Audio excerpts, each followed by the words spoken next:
Tonight's story was sent to me by someone who asked to remain anonymous. As always, names and locations have been changed. Whether you believe it is entirely up to you. If you'd asked me when I was 16 whether I believed in ghosts, I'd have laughed. Not because I was fearless, because I grew up in a small country town where every abandoned building had a story attached to it. Every stretch of bush was supposedly haunted. Every old farmer had seen something he couldn't explain. You hear enough of those stories growing up. Eventually they all blend together. Most of them were rubbish. At least, that's what I thought back then. It started on a Friday night. The kind of night where the air still held on to the last bit of summer warmth, even after the sun had disappeared. 7 of us had planned to walk out to an abandoned farmhouse everyone called Blackwood Ridge. Someone had started throwing parties there months earlier. Nobody knew who owned it anymore. Nobody really cared. It was far enough from town that no neighbors ever complained, which made it perfect. Jake organized everything. Connor brought a speaker. Brooke complained before we'd even left the car park. "I swear if I ruin these shoes," Jake laughed. "You've been complaining about those shoes since you bought them. They cost me a fortune. They're white." "Exactly." Connor shook his head. "Wear white shoes to a bush party." "Genius," she shoved him. "You're paying for new ones." The rest of us laughed. Normal conversation, normal people, a completely normal night. We left town just after 8. The first part of the walk was easy. Streetlights, bitumen roads, the occasional passing car. Mia walked beside me, replying to messages. Ellie kept checking the weather. Jake was already talking about who would probably be at the party. Everything felt ordinary, comfortably ordinary. The last streetlight sat at the edge of town. Beyond it, the road turned to gravel. Bushland stretched for kilometers. Jake stopped walking for a moment. He looked back towards town, then grinned. "Right," he clapped his hands once. "Everyone here?" Connor looked around dramatically. "Let's see." He pointed around the group. 1, 2, 3. By the time he reached 7, he shrugged. "Unless someone's tagging along?" Brooke rolled her eyes. "You're an idiot." "I know." We laughed, then we kept walking. None of us thought about that conversation again. Not for a very long time. The deeper we walked, the quieter everything became. Not unnaturally quiet, just country quiet. The kind where you suddenly realize how much noise towns actually make. No traffic, no televisions, no distant sirens, just shoes crunching over loose gravel, the occasional breeze, leaves brushing against one another. Connor's speaker finally died. He smacked it twice. Nothing. "Typical," Jake shrugged. "Probably for the best." Nobody argued. Without music, conversation naturally slowed. People drifted into smaller groups. At one point I realized I couldn't hear anyone talking at all, only footsteps. 7 people walking. 7 different rhythms. Nothing unusual, or so I believed. It must have been another 10 minutes before Brooke slowed down beside me. She glanced over her shoulder, then looked forward again. "You ever get that feeling?" she asked quietly. "That someone's walking behind you?" I smiled. "Only because you just said it." She smiled back, but only for a second. "I've looked back 3 times. And? Nothing." She kicked a loose stone off the road. "Forget it." I did, for about 5 minutes. Then, I looked behind us too. The road disappeared into darkness, empty. I felt stupid for even checking. Jake suddenly stopped. "So," he said, "who keeps hanging back?" Connor frowned. "What?" "I keep thinking someone's falling behind." Nobody answered. Jake looked around, counted us quickly, then shrugged. Must have imagined it. We started walking again. Looking back now, I wish one of us had suggested turning around, or going home, or even just waiting a few minutes. Instead, we laughed it off. Because that's what 16-year-olds do. They assume there's always an explanation. Nobody said much after that. Not because anyone was frightened, more because we'd all settled into that quiet rhythm you naturally fall into on a long walk. Jake and Connor drifted to the front. Brooke and Ellie stayed a few meters behind them. Mia walked beside me. Sam wandered between whoever happened to be talking. The road stretched on ahead, lit only by the moon. Every now and then, one of us would use a phone torch to avoid stepping into a pothole. Apart from that, the darkness stayed exactly where it was, beyond the edge of the road, waiting. "You know what I never understood?" Connor said suddenly. "The stories about this place." Jake laughed. "What stories?" "You know." Connor waved vaguely towards the trees. "The haunted farmhouse." "Oh, those." Jake shook his head. "My cousin told me there used to be an old bloke living there who chased kids away with a shotgun." Sam laughed. "See? That's already more believable than ghosts." Brooke nodded. "Every town makes stuff up about abandoned places." Ellie looked toward the trees. "I still wouldn't want to live out here." Connor grinned. "What? You scared?" "No," she answered too quickly. "Just saying." The road narrowed. Tall eucalyptus trees leaned over both sides. The branches almost met above us. The moonlight faded behind the canopy. Connor switched on his torch. The beam bounced across tree trunks. Grey bark, fallen branches, nothing else. "This bit always feels longer," Jake said. "You've walked it before?" I asked. He nodded. "Twice." "And?" He shrugged. "I don't know. It just never feels the same length." Nobody replied. It was a strange thing to say. Not scary, just odd. A cool breeze moved through the trees. For the first time all night, the smell changed. Instead of dry eucalyptus, the air smelled damp, almost earthy, like rain, even though the sky was perfectly clear. Mia noticed it too. "Can you smell that?" I nodded.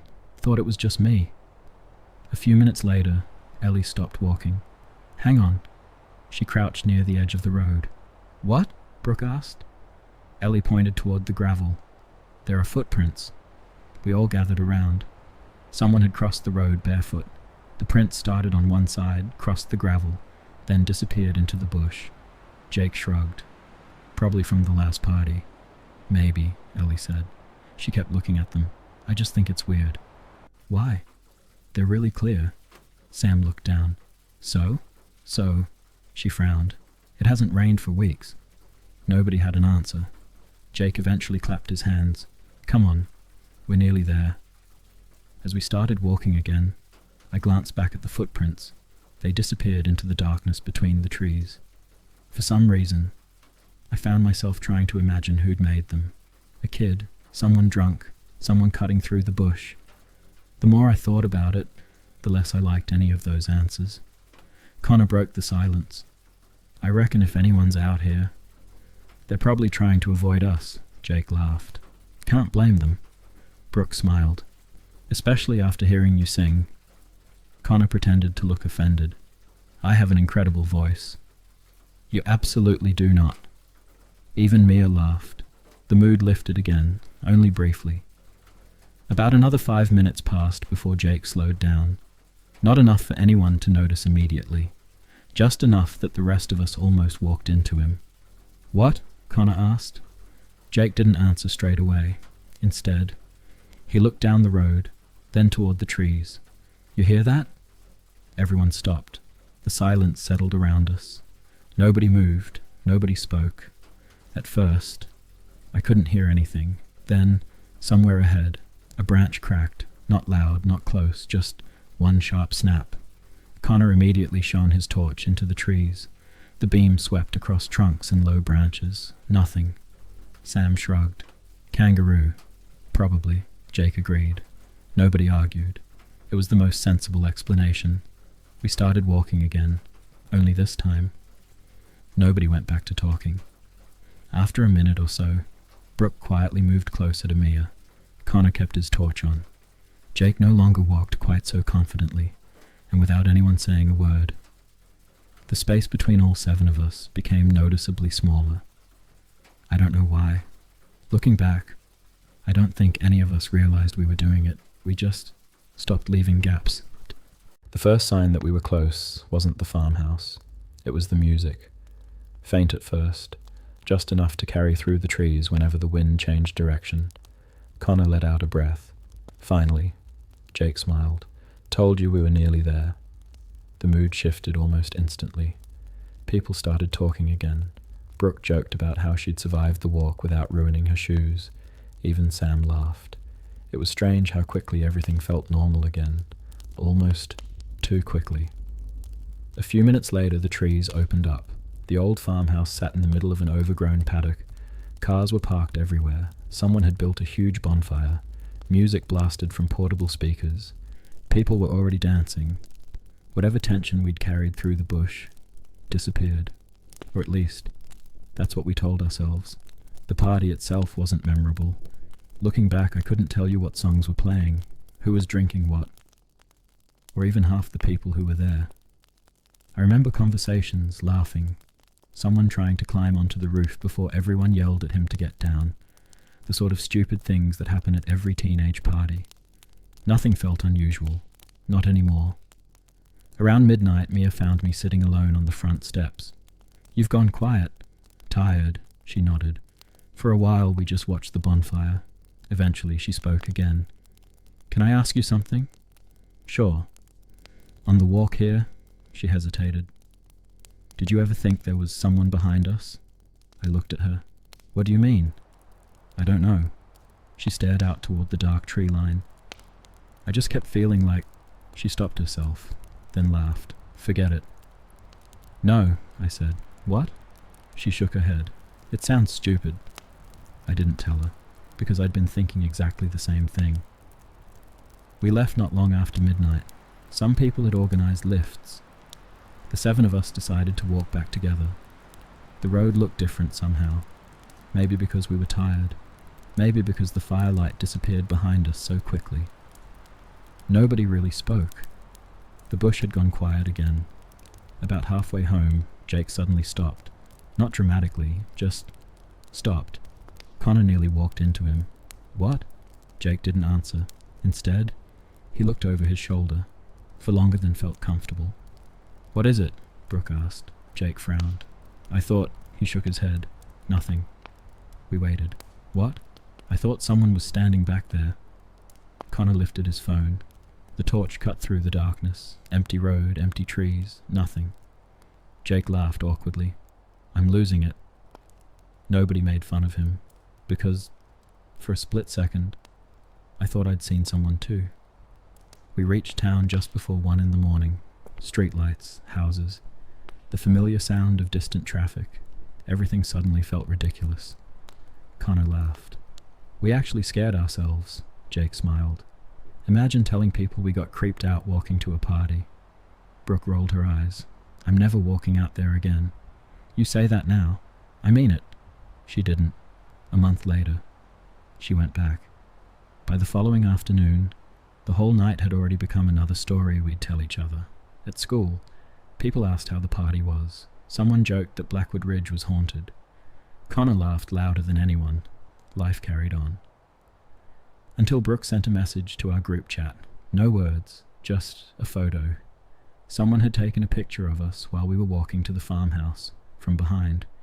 You could see all 7 of us, Jake leading, Connor beside him, me and Mia, Ellie, Sam, Brooke at the back. The moon lit the gravel road just enough to make everyone recognizable. Connor replied first. "Who took this? Nobody knew." Brooke said she'd found it in her camera roll that morning. "I don't remember taking it." Jake assumed someone had borrowed her phone. Reasonable enough. Until Ellie asked another question, one nobody answered.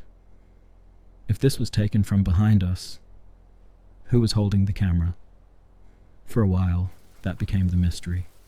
We all blamed each other. Nobody admitted it. Eventually, we stopped talking about it altogether. It wasn't until nearly a year later that we noticed something else, completely by accident. Jake had come over one afternoon, for reasons I can't even remember. We ended up looking through old photos on my laptop. He stopped on that one, the photo from Blackwood Ridge. He stared at it for a long time, then quietly asked, "Where's Sam?" I laughed. "What are you talking about?" He pointed. "Count us." I did. Jake, Connor, me, Mia, Ellie, Brooke, 6. I counted again. Still 6. Sam wasn't in the photograph. Not hidden, not blocked, just missing. Except, we both remembered him walking with us. He was in every conversation we talked about. He was at the party. He walked home with us. He'd even joked about the haunted stories. Neither of us could explain it. The next day, I called Connor, without telling him why. I asked him to name everyone who'd been there that night. He listed 6 names, mine included. Sam wasn't one of them. Neither was Brooke. When I asked about Brooke, he sounded confused. What Brooke? I haven't looked at that photograph in years. I don't know whether it's changed again. And honestly, I don't want to know. Because every now and then, usually when I'm driving home late at night, I'll remember that walk, the gravel, the silence, Jake joking, unless someone's tagging along. Sometimes I wonder if there really were 7 of us on that road, or whether, for one night, we accidentally made room for someone else. If you enjoyed tonight's story, thank you for listening. And remember, not every strange memory is wrong. Sometimes, it's the ones everyone agrees on that should worry you the most.